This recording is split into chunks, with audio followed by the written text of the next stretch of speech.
Taliban militants have seized the palatial home of a key U.S. ally as the group marches into capital Kabul. In recent days, the fragile government has been overrun by the Islamist organization, which this morning began to enter the capital.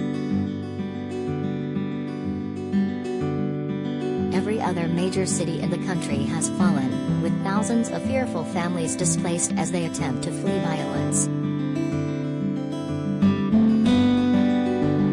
The home of warlord General Rashid Dostum was overrun by insurgents yesterday as the Taliban makes quick-fire gains.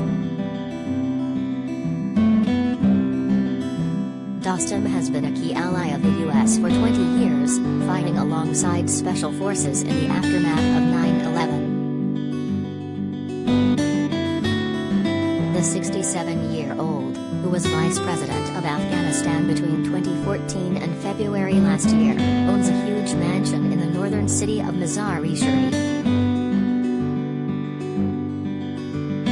The city fell to the Taliban yesterday, and this morning officials confirmed that insurgents had entered capital Kabul, where thousands of families have fled to in recent days, fearful of a return to horrific violence. Video shows fighters armed with rifles lounging on ornate furniture inside Dostum's home.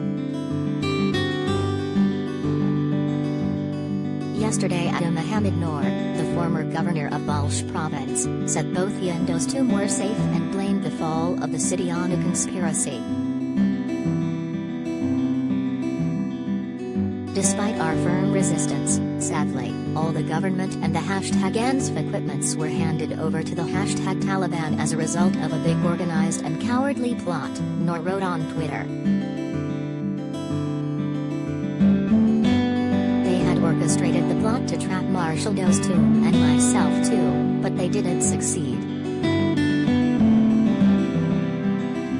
The Taliban claims it is negotiating the peaceful surrender of its opponents in Kabul and called on citizens not to flee.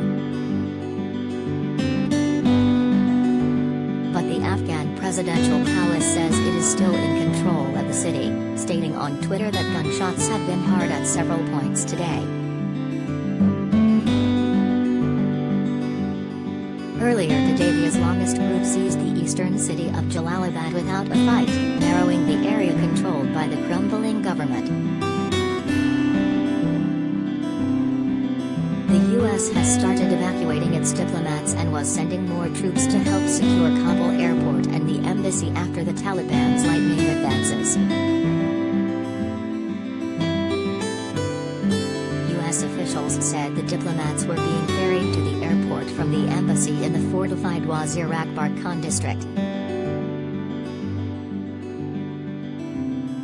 More American troops were being sent to help in the evacuations after the Taliban's lightning advances brought the Islamist group to Kabul in a matter of days. Just last week, a U.S. intelligence estimate said Kabul could hold out for at least 3 months. We have a small batch of people leaving now as we speak. A majority of the staff are ready to leave, a U.S. official said. The embassy continues to function. No progress has been made during peace talks between the Afghan government and the Taliban, backed by the U.S. It comes after U.S. President Joe Biden announced in April that American troops would withdraw from the country in a process which began in May and will conclude